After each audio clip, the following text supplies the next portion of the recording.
Okay, hello everyone, and welcome to this live edition of Improving Scottish Football, where we are going to be talking all about Andy Robertson's last-minute header. Well done to anyone who had that on their coupon. This is obviously a live match reaction, so please do get involved in the comments, and we'll be pulling some of those comments out. But also, if you're watching retrospectively, you are still very welcome along. Please do drop the comments because we always read everything and we really value your input. So my name's Kieran Hennigan. I'm joined by John Walker and John Bleasdale. 2 Johns for the price of 1. Guys, reactions to the game? Happy? Delighted? I mean, what's going through your minds? I think, Kieran, when we did the reaction pod to the last international break and you finished by asking me what Steve Clarke had to do, and I said he had to win both these games because I believe both these teams were poor. I honestly don't believe Croatia will make the next World Cup. I think they're a really, really poor side now. I think they've lost a lot of what they had to offer. The performances, the 2 games, not amazing, but we hadn't won in 15 games, so I'll take back-to-back wins, however they may come. I think a John Souttar cross and assist for Andy Robertson header is probably the least likely thing that was ever going to happen tonight. But yeah, I don't really care about the performance right now. I'm quite happy to get us out of that, staying Nations League A. It's a shame we didn't get the pot we needed for the World Cup draw. But yeah, a good result, average performance. Well, am I right in thinking we still have a chance of a higher pot if Georgia beat the Czech Republic? Please do correct me if I'm wrong. I think there's a slight chance of that, but Georgia are away, which is going to be difficult. But I mean, I think a lot of people were getting sucked into permutations, but I think Michael Stewart made a good point in commentary. We just had to focus on our job, and that was getting the win done. And anything that happened above that would have been a bonus. I mean, it wasn't in our hands tonight.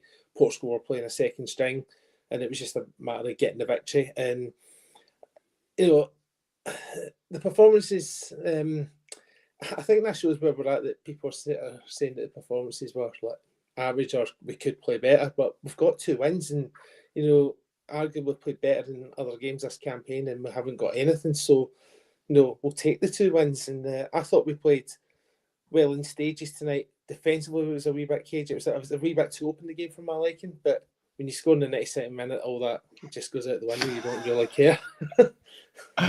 What a header that was, my God. And what a cross. Wow. And I just couldn't believe it. And then, of course, the camera cut to Nicky Devlin running away. I was like, did Nicky Devlin? Yeah. So let's throw up a couple of comments, right? So Souttar, he was brilliant tonight. Totally justified his inclusion. I know you're a big champion of him, John. I could talk about John Souttar all day. I've been so convinced about John Souttar since the day he broke onto the scene at Dundee United. I'd seen him play in midfield, I'd seen him play centre-half, I'd seen him play right back. And that Dundee United side, I thought he was actually the absolute standout. I thought he would have been the first one to make the move. Then Gary Mackay-Stevens, Stuart Armstrong and Ryan Gauld kind of kicked on out of nowhere as like the pure absolute three. John Souttar, if he had not got his 3.5, 4 years injuries, John Souttar would be in the English Premier League as far as I'm concerned. Whatever level that would be at, whether it is like the way Grant Hanley's done it up and down, but he's got everything there. People that watch football too often now act like people aren't meant to make mistakes. John Souttar makes mistakes. John Souttar is a Scottish defender that plays for Rangers, and if he didn't make mistakes, he'd be a Scottish defender that played for Man United or Man City. He's got a mistake in him, but that's why he plays for Rangers. A lot of that could be restricted to the fact that he's lost 4 years of football when he was kind of learning his trade and getting there. But I think now you're actually seeing John Souttar being an actual main. I've argued this till I was blue in the face that John Souttar fit. John Souttar's the best centre. I remember the Denmark game at Hampden, and when he scored, best player in the park. And then he kind of got his injuries, fell away at the Rangers side and stuff, and it kind of went that way. But I think we've definitely got our one centre half, and then it's whoever partners or whatever system we do next. But John Souttar was tremendous again. Like I think he's brilliant, man. Honestly, I don't really see too many flaws in his game other than that odd mistake that comes. From an outside point looking in, now John obviously watches more of Souttar than I do because he's a Rangers fan. But anytime I've seen for Rangers in really big games, like when they play Celtic and a couple of European games, I've often thought he's looked like a fish out of water, and even that game against Kilmarnock, him and Butland make him the lead to go. But these last 4 games for Scotland, he's been absolutely outstanding. He's really stepped up to the plate and made doubters like myself eat my words, and I'm happy to eat my words when he plays well for Scotland. But no, I thought he was terrific these couple of games. But that cross, for 1 goal, that was just absolutely superb. And Robertson does well to get in the end at the back post. But I'm delighted for these 4 games. Yeah, on you go, John. I was just going to say there's an assist in the Hearts game last year that Rangers won 5-0 in the January, and John Souttar plays a cross from left centre half position for about 45 yards over the back of the Hearts defenders, and it's a tap in for Dessers. John Souttar has that pass in him. He has that type of ball in him. I think one of the things in one of the contexts of what you're maybe seeing, John, in those games compared to Scotland, John Souttar's good at defending his box when he's got people around him and when that's his job.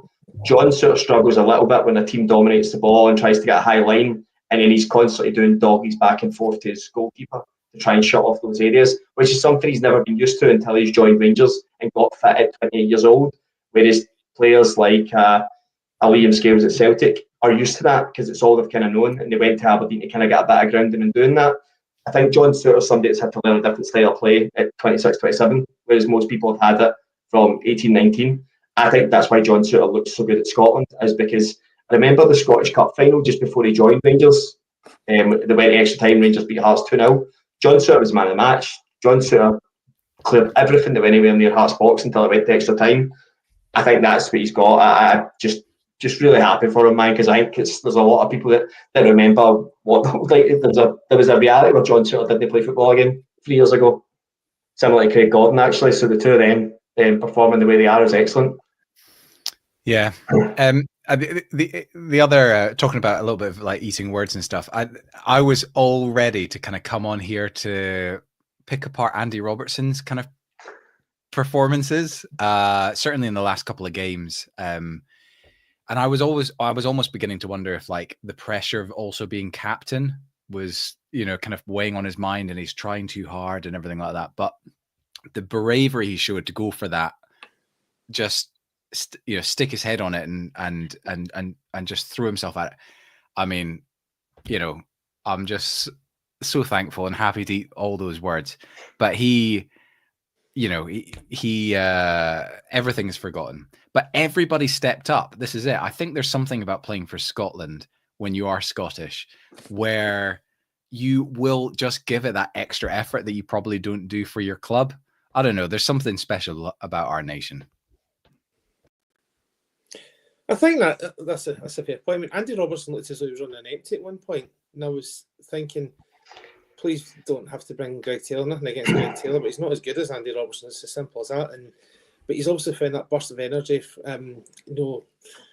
just to get yourself in that position. It's the desire, and this is the thing that Clarke's created, is a good club mentality. Yes, we went through that bad period, but we've shown signs of improvement, and Robertson personified that with his head at the end there, and just the determination of the team to not accept the draw, that they just kept going. It's been a gradual improvement under this new, I say new formation.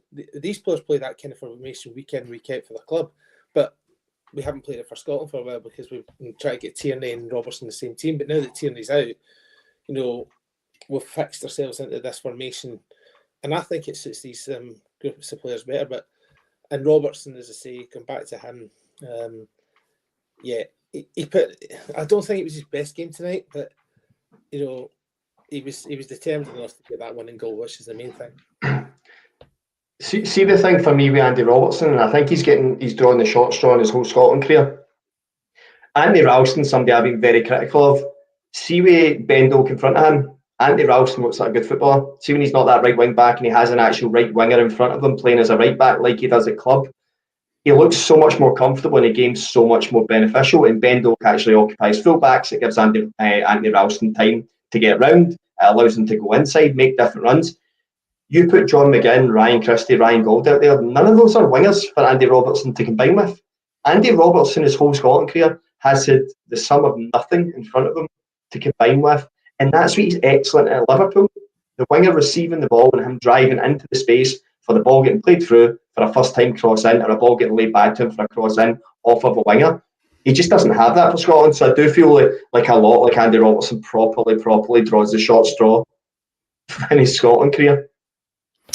I'm just going to quickly turn this on to actual the kind of bigger picture stuff on what's going to happen with us regarding the whole kind of pot 1, pot 2, pot 3 chat.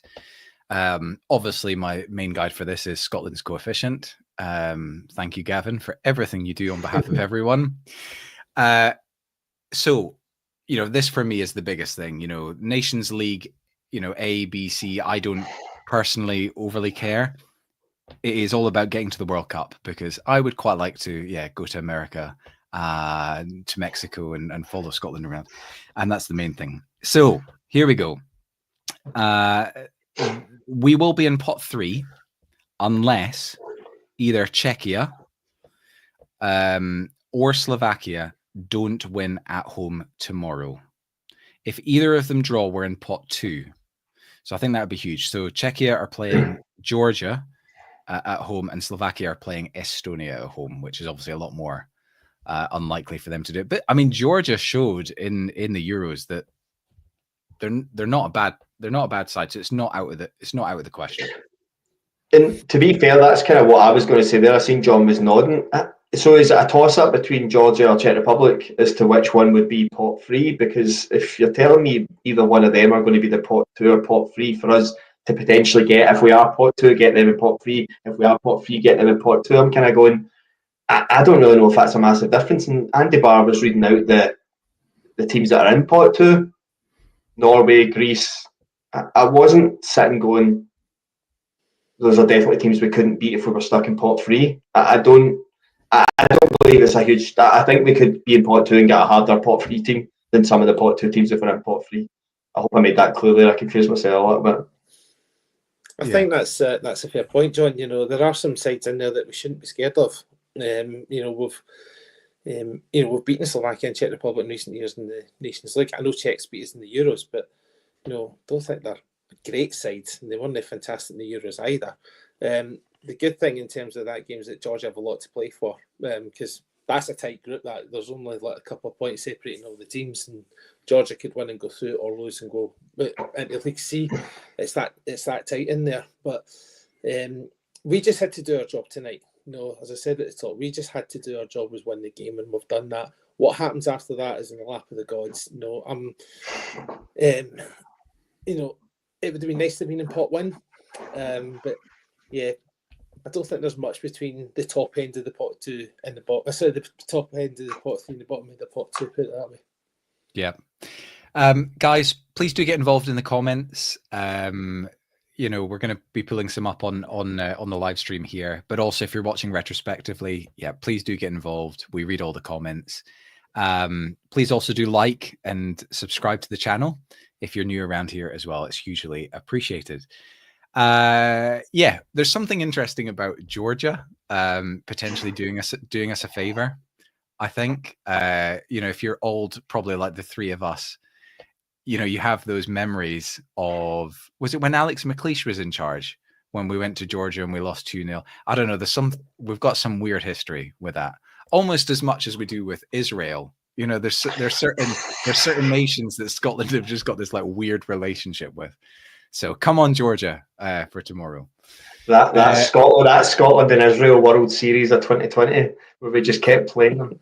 Oh my God, it just went on and on forever. We kind of, we got the better of them kind of in the end. So hopefully we don't have to play them for a long, long time. Right, John Bleasdale. I have to use your surname because there's 2 Johns.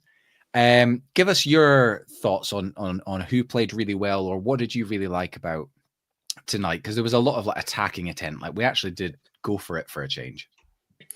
Yeah, I thought Craig Gordon first of all had a very good game, especially first half. He made a couple of key saves, and it's good to have him back in the team. I mean, people talk about his age.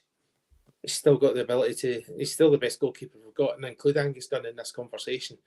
I fit Craig Gordon as our best goalkeeper in my opinion, and I think when Gunn is back for the next round of qualifiers, Gordon stays number 1 for so long as he still keep up his form and fitness with Hearts. I think defensively, I agree with John that Souttar was the best in the back four, no question about that. I don't think Hanley had a bad game tonight, but I do worry about his lack of game time. I would have liked to see Scott McGinn in there, but Hanley was okay. Ralston, I think, definitely tired. It was the right call to take him off later on. Robertson, we've touched on. I thought John McGinn had a very good game. He takes his goal very well. Doak had a good 60 minutes before, but then you saw him tiring.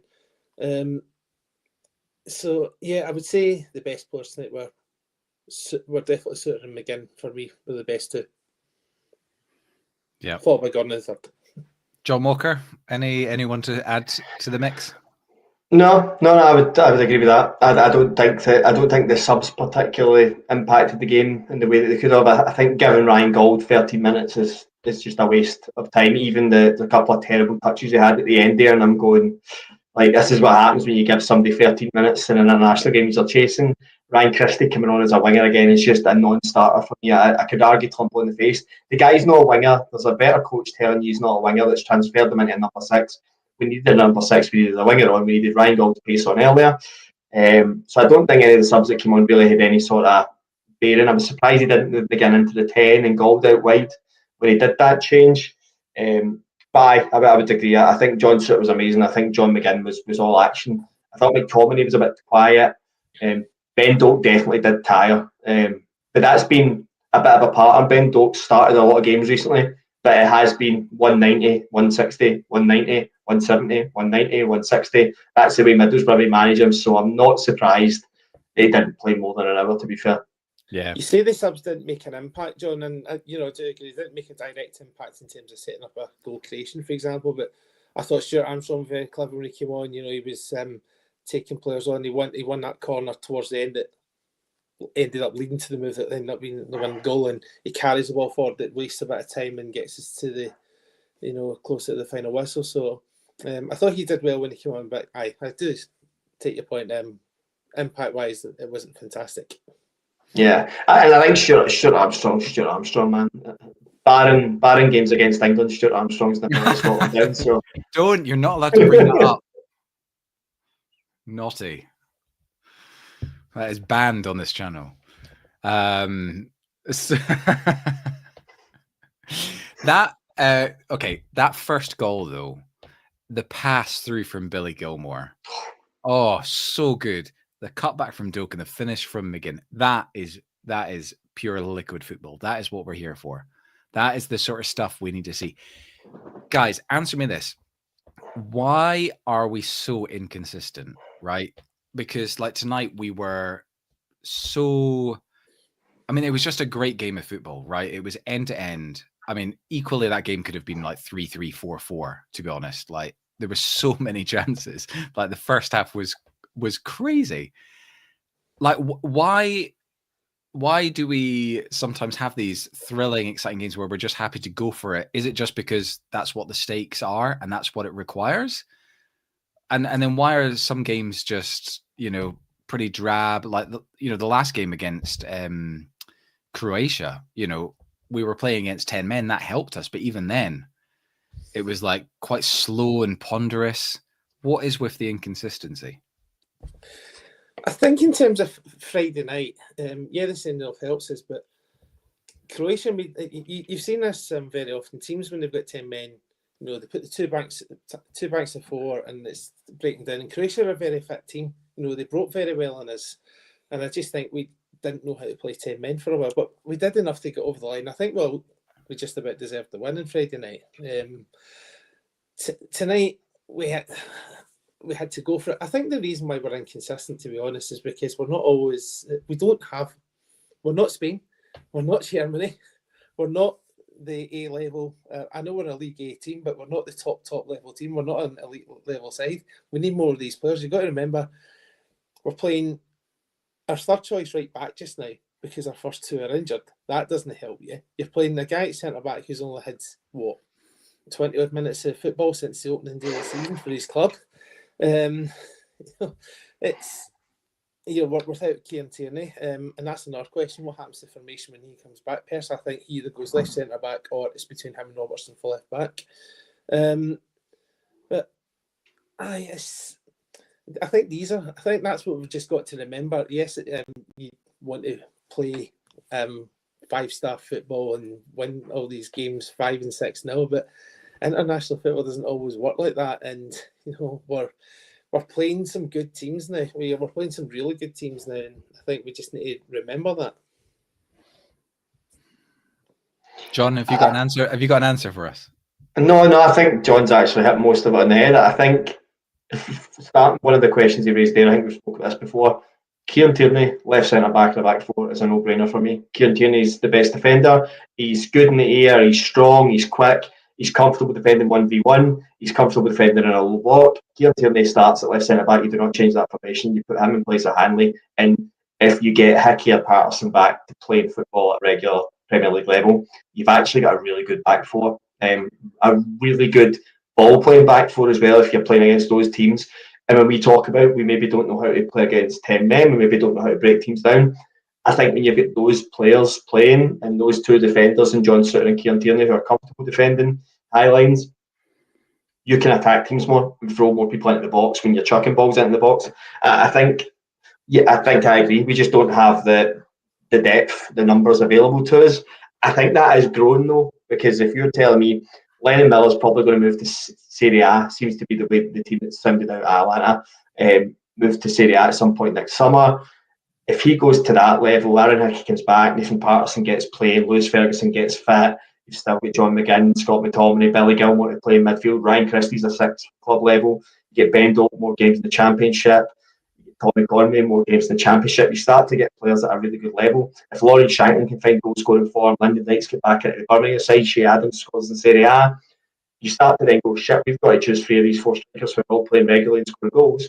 There's a problem. We've got all these midfielders to try and squeeze into a squad that's high quality. You get Hickey and Patterson back where Ralston is your third choice right back. You start Josh Doig left back. You start to go, shit, we've got a we've actually got really good depth. The problem is we've been hit with all these injuries to the players that would have made our squad depth impressive.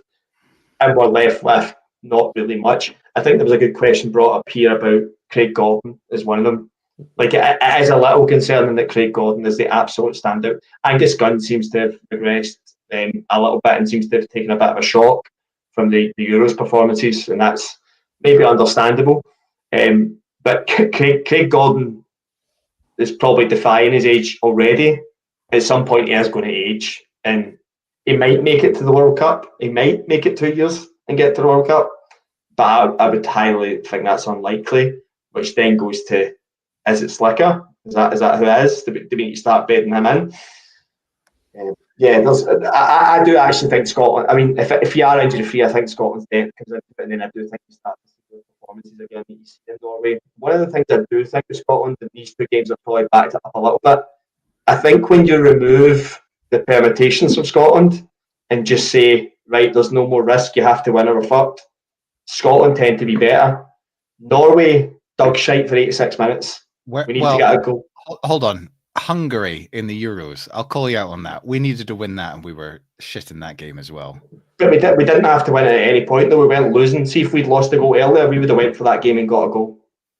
Okay. We at no point were losing that game, and then when we went to go for it, we fucked it. And that's where I think a little bit of Steve Clarke's risk-averse kind of style comes into it, as he could probably point to that as being one of them. And I think that's why we started slow against Poland at Hampden. Because in the second half we came out flying and absolutely ran them over.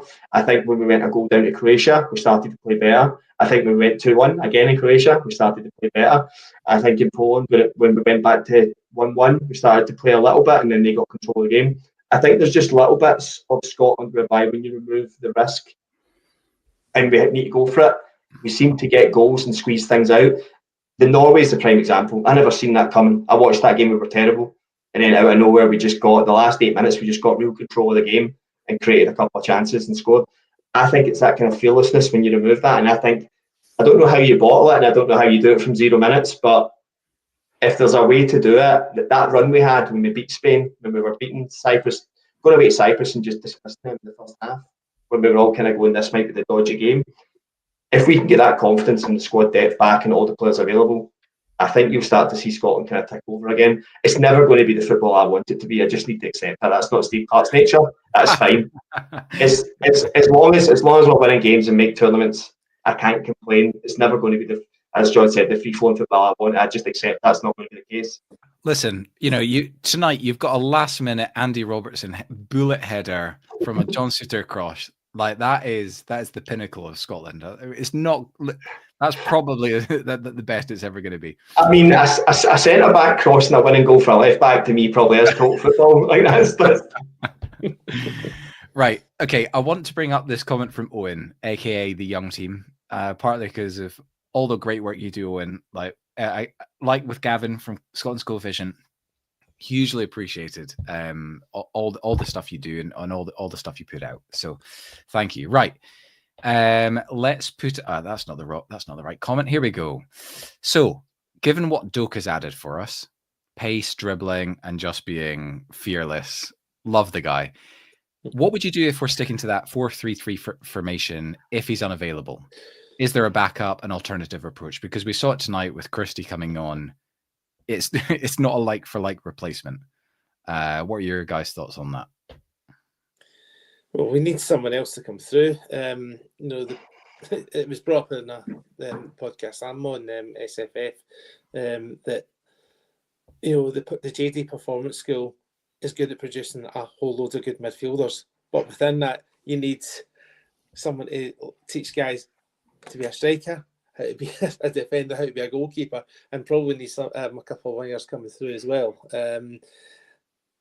Morgan's probably the closest you can get at the moment, although he wasn't in the squad also through injury, but he's not the same kind. He doesn't have the same talent as let's be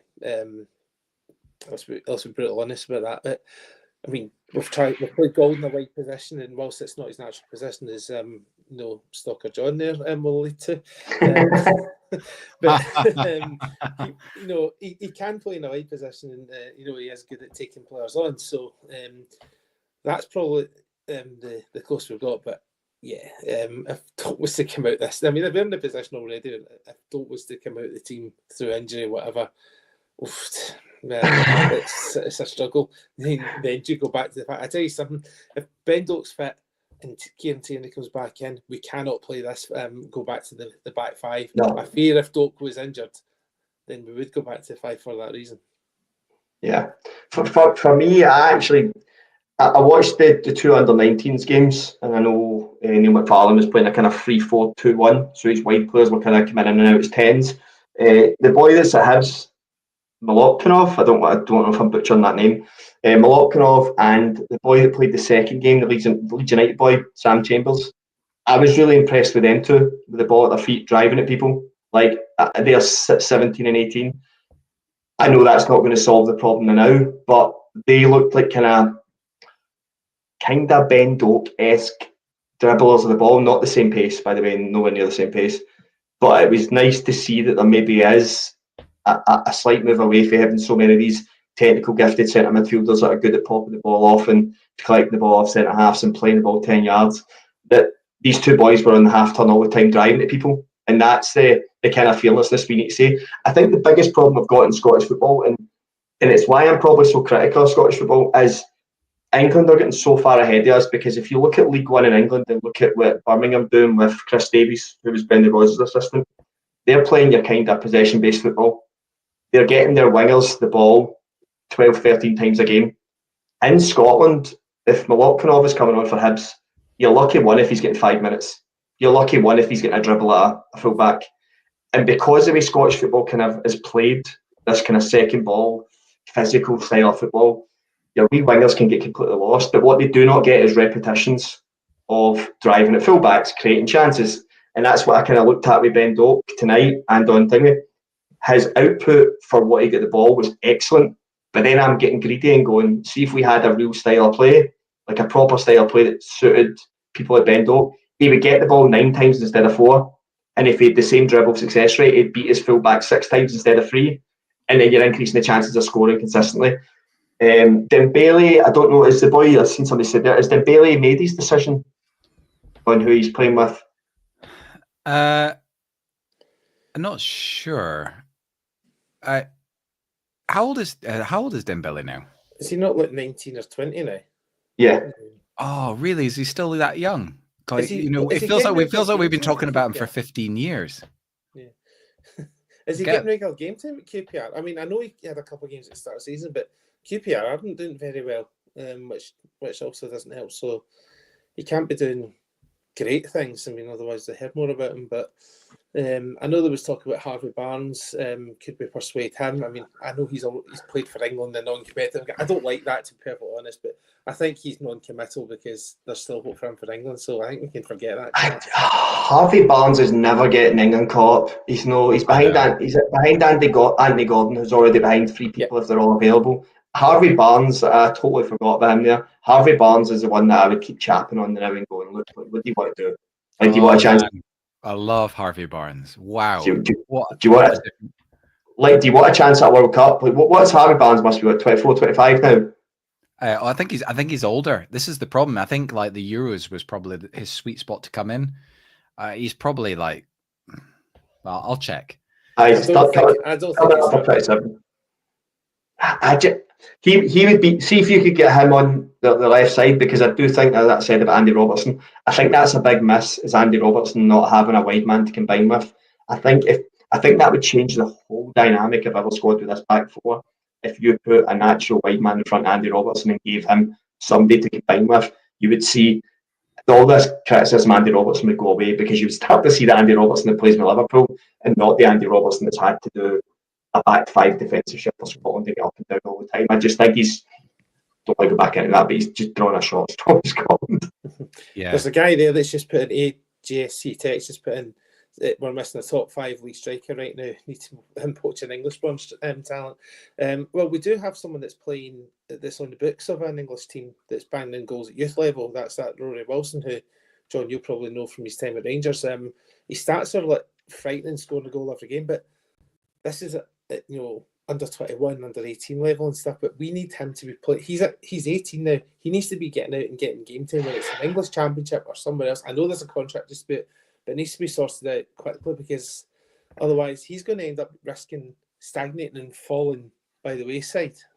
Yeah, I think because of John, there's a lot about John Duran as well, because he's kind of, even if he got like a cup game, John Duran's getting that start ahead of Ollie Watkins for the cup. So he wouldn't even make a bench for the cup games, because then Ollie Watkins would drop down.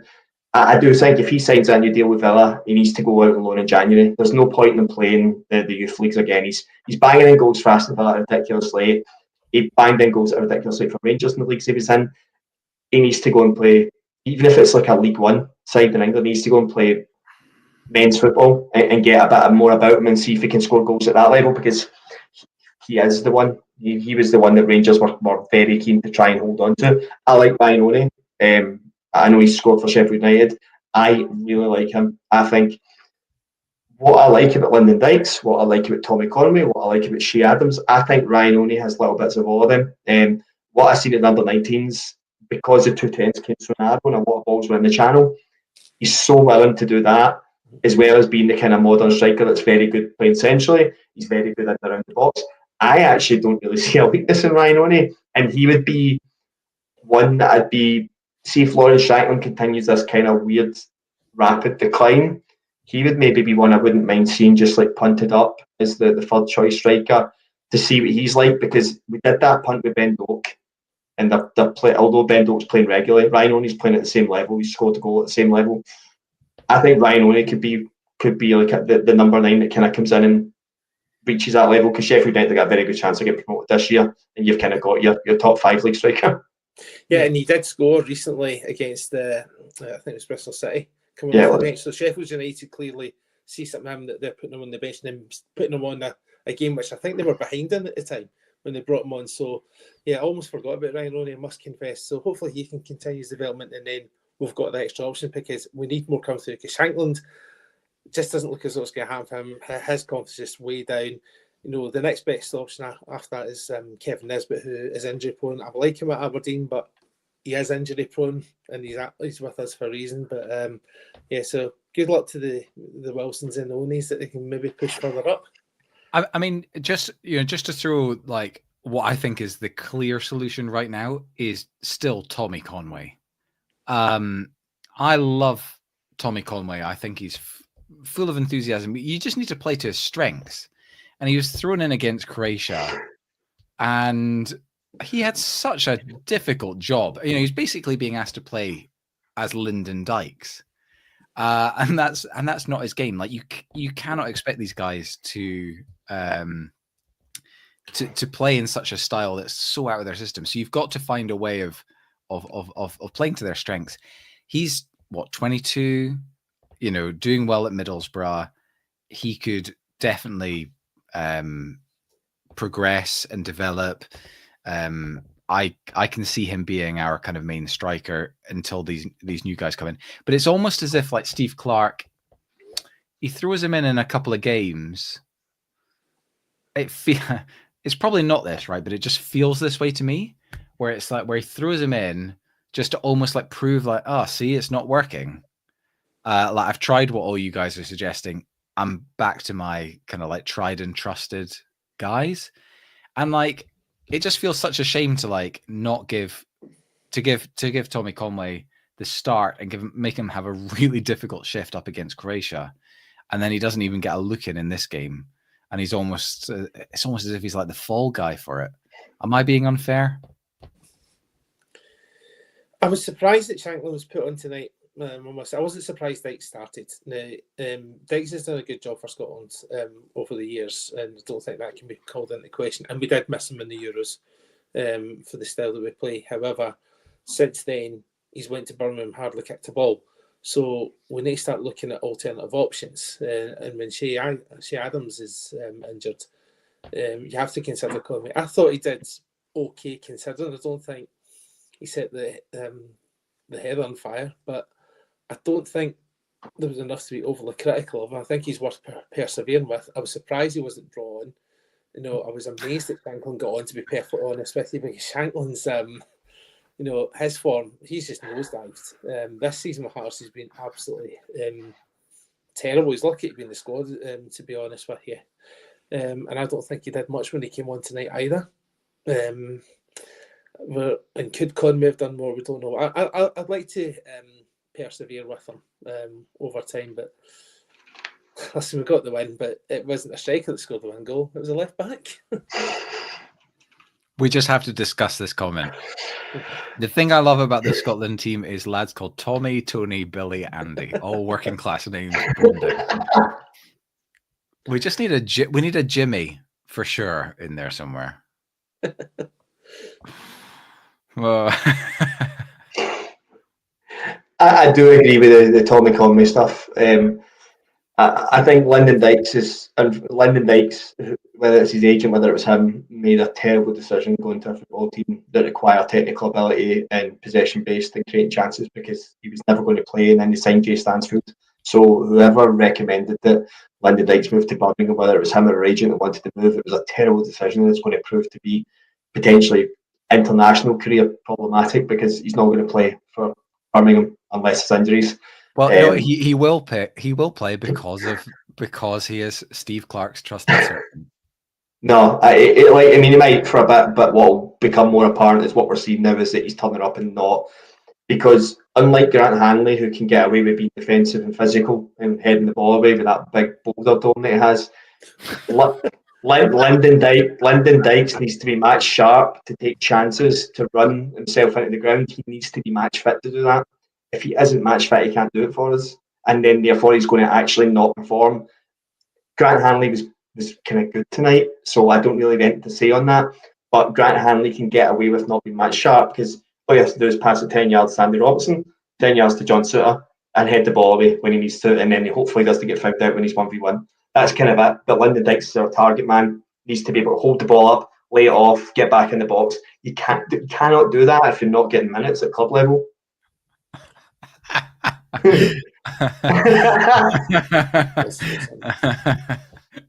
See, to be fair, I mean, there's people criticising Clarke here, but see, to be fair to Clarke, I did not expect him to start Conway on Friday night. I didn't even expect. I had a bad feeling he was going to drop Doak for again. But oh my God. To be fair, McGinn was left on the bench. I mean, normally McGinn would have come straight back in, but he was left on the bench as if to say, listen, these guys did well in the last 2 games. You need to wait your turn. And to be fair to McGinn, he comes on and then scores a goal, and then he's in the team tonight for Christie, who didn't play particularly well on Friday night. So, no, you've got to give... I mean, I'll be honest, after the Euros, I thought Steve Clarke hit the ceiling. I thought it was heading to a natural end. I said at the start publicly that I thought he had 6 games to save his job. I've been,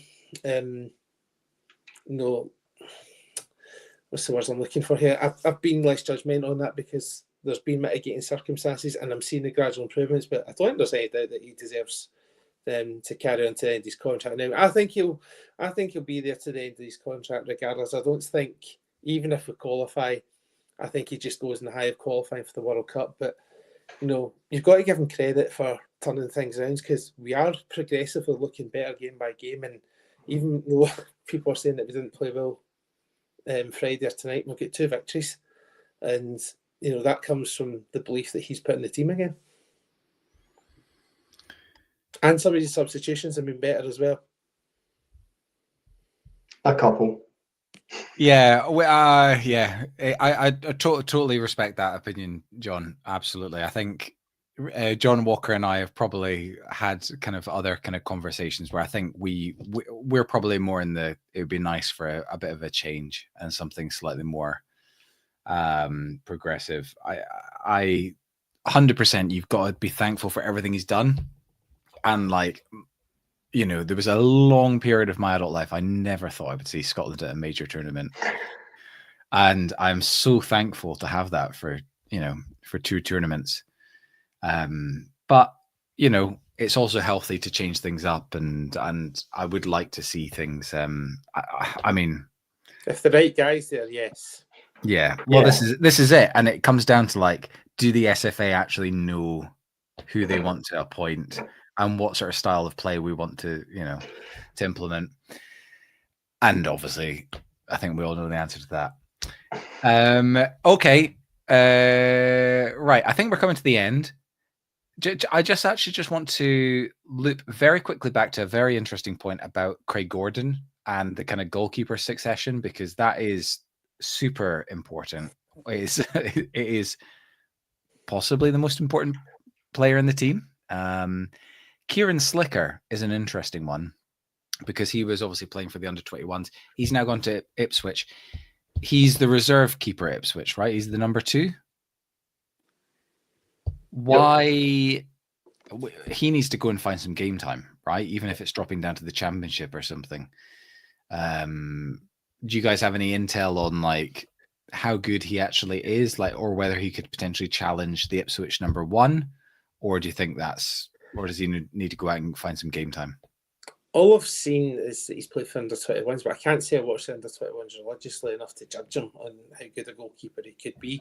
I thought it was an interesting inclusion for him, knowing that he wasn't going to be unlikely to be getting game time, because if something had happened to Gordon, Robbie McCrory would most likely have been in goals.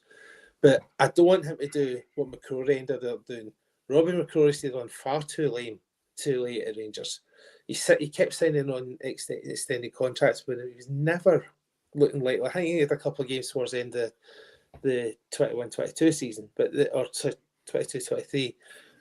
But then they go and sign Jack Butland, and at that point you're thinking, go back or your manager's told him to get out, and it didn't happen.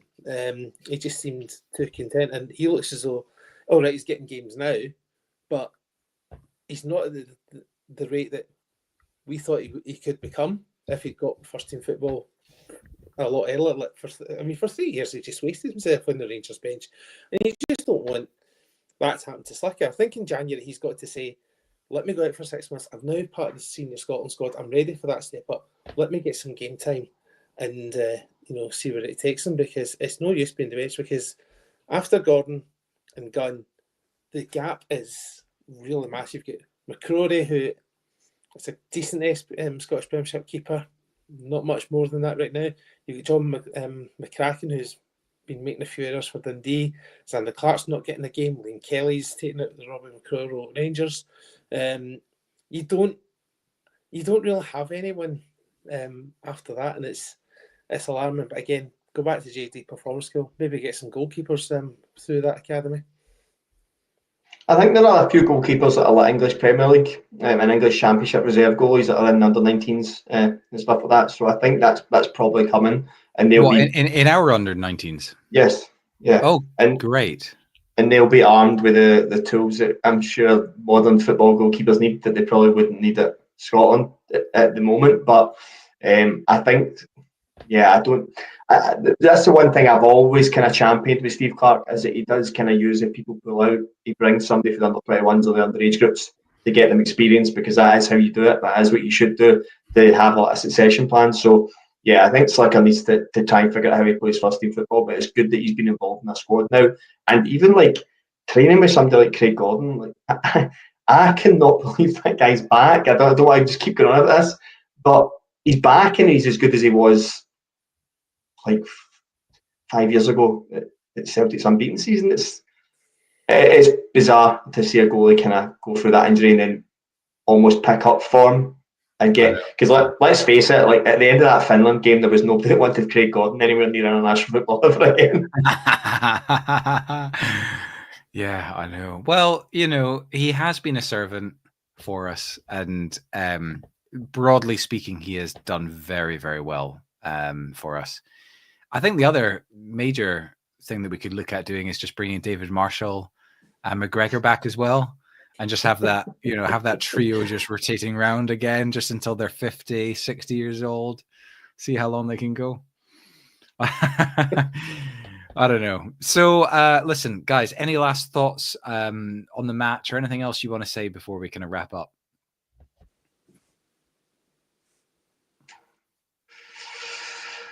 Yeah, I'm glad we kind of got those two wins, and now we're on to March and a more positive note. Hopefully the draw is kind, and that can bring some sort of momentum again, and get everyone kind of gets back fit. I'm looking forward to seeing Lewis Ferguson to get back playing, to be honest, because I think that could be a key for the opposite side to bend up, because I know that's kind of that left 10 is where he was playing for Bologna a lot last season. Yeah, I'm excited. I hope Aaron Hickey's like third surgeries went well. Like I know he's back kind of doing his physio now, but I really hope Aaron Hickey gets back. Unfortunately, Nathan Patterson's not going to break into that Everton team, because Sean Dyche is going to pick Ashley Young until Ashley Young's 74 years old. Yeah, I think with Hickey, I'll be honest, I'm writing him off until September, because he won't get the Brentford team this season. He'll need a full pre-season after what he's been through, so you just got to hope that Patterson goes and gets game 10 in the English Championship, or even go back and loan to Rangers for a spell, because Rangers are needing a right back right now. John, I would have said, but whether Rangers can afford them, I don't know.